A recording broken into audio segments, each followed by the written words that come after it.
Praise the lord. మరి ఒకసారి ఉదయకాలం సమయమున దేవుడిచ్చిన ఇది తరుణాన్ని బట్టి దేవాది దేవునికి వందనాలు స్తోత్రాలు చెల్లించుకొనుచు మరి ఉదయకాలం అనుదిన ఆహారంగా బైబిల్ వాక్యంలోకి మనం వెళ్దాం. అపోస్తలుడైన పౌలు ఫిలిప్పులకు రాసిన పత్రిక 4వ అధ్యాయము 1వ వచనం.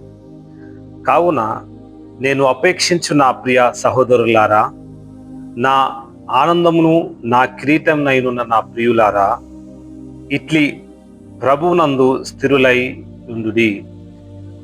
అపోస్తలుడైన పౌలు గారు చెరసాలలో ఉంటున్నప్పుడు ఆయన ఎంతగానో ఇబ్బందుల్లో ఉన్న, మరి శ్రమలలో ఉన్న, శోధనలో ఉన్న, కష్టకాలంలో ఉన్న, ఒంటరిగా ఉన్న దేవుడు పౌలు గారికి స్టెబిలిటీ, స్థిరత్వం ఇచ్చి ఉన్నాడు కదా. అంటూ మనతో మాట్లాడుతున్నాడు కదా. ఏమని? నా ప్రియ సహోదరులారా, నా ఆనందమును నా కిరీటమునైనున్న నా ప్రియులారా, ఇట్లు ప్రభువునందు స్థిరులై ఉండుడి. ఇట్లు ప్రభువునందు స్థిరులై ఉండుడి. ఈ కాలంలో మనం ఉంటున్నప్పుడు ఎక్కడ కూడా స్టెబిలిటీ లేదు, స్థిరత్వం లేదు.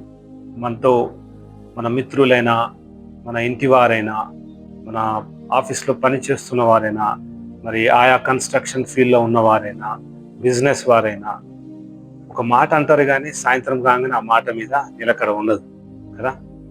మరి తెలివి కలిగిన వ్యక్తి మనం చూద్దాం. బుద్ధిమంతుడు ఎక్కడ ఇల్లు కట్టిండు? బండ మీద కట్టిండు కదా. బుద్ధి లేని వారు ఇసుక మీద కట్టిండు. బుద్ధి కలిగిన వారి యొక్క ఇల్లు స్థిరత్వంగా ఉండి ఉన్నది. మరి బుద్ధి లేని వారి ఇల్లు స్థిరత్వం కోల్పోయింది కదా.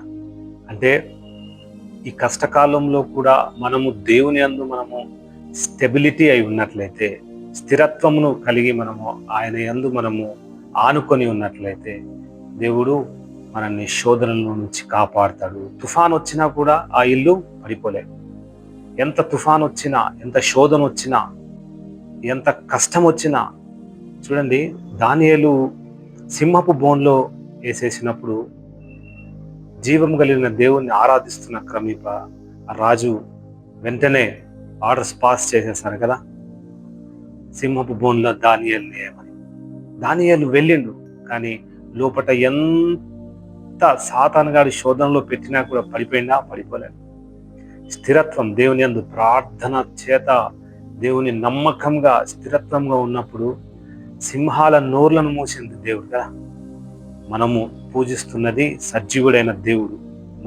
మనలో ఉన్నటువంటి స్థిరత్వం కలిగిన దేవుడు ఈ కష్టకాలంలో, ఈ విపత్తు కాలంలో నీకు తోడై ఉంటానంటున్నాడు. ఈరోజు స్థిరత్వం కలిగిన దేవుణ్ణి నువ్వు ఆరాధిస్తున్నట్టు, స్థిరత్వం దేవుణ్ణి నువ్వు నీలో ఉన్నట్టు కాబట్టి నువ్వు ఈరోజు ఏమి చేయాలనుకున్నా కూడా దేవుడు అంచెలంచెలుగా దీవించాలని కోరుతున్నాడు. మరి అదే యోబు గారి జీవితంలో చూద్దాం.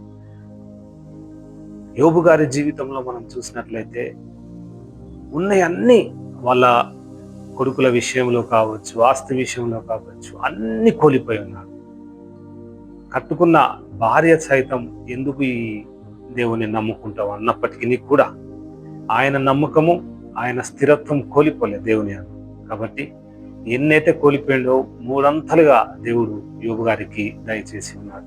ఈరోజు నువ్వు ఏదో కోల్పోయినని బాధపడుతున్నావా? నీ కొడుకు విషయం కావచ్చు, నీ భార్య భర్తల విషయం కావచ్చు, నీ తల్లిదండ్రుల విషయం కావచ్చు, నీ సహోదరుల విషయం కావచ్చు, నీ ఆఫీస్ వారి విషయంలో కావచ్చు, స్కూల్లో కావచ్చు, మరి పనిచేస్తున్నటువంటి కన్స్ట్రక్షన్ ఫీల్డ్లో కావచ్చు, నువ్వు చేస్తున్న ఏ బిజినెస్ అయినా కావచ్చు, ఏది కోల్పోకుండా నేను దేవుడు ఈ వాక్యం ద్వారా స్థిరపరుస్తానంటున్నాడు. నమ్మకం కలిగి, ప్రార్థన కలిగి, విశ్వాసం చేత నువ్వు ఉండు. ఈ రోజంతయు దేవుని యందు నిలకడగా మనందరికి దయచేయాలని ప్రార్థిస్తాం.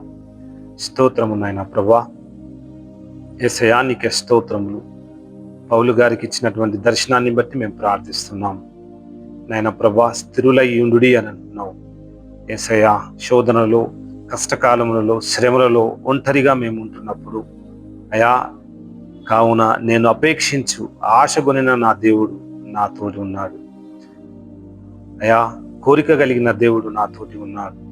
అభిమానించే దేవుడు నాతోటి ఉన్నాడు నాయన ప్రభా. అయా నాయన ప్రభా, నీ యందు నాయన ప్రభా అయా తెలివి కలిగినటువంటి వ్యక్తి యొక్క ఇల్లును కూలిపోకుండా కాపాడిన దేవుడవు. అయా యోబు గారి జీవితంలో గొప్ప కార్యం చేసించి నాయన ప్రభా నీ యందు స్థిరపడినటువంటి యోబుని కాపాడిన దేవానికి స్తోత్రము. దానియేలును సింహపు బోన్ల నుంచి విడిపించిన దేవానికి స్తోత్రములు.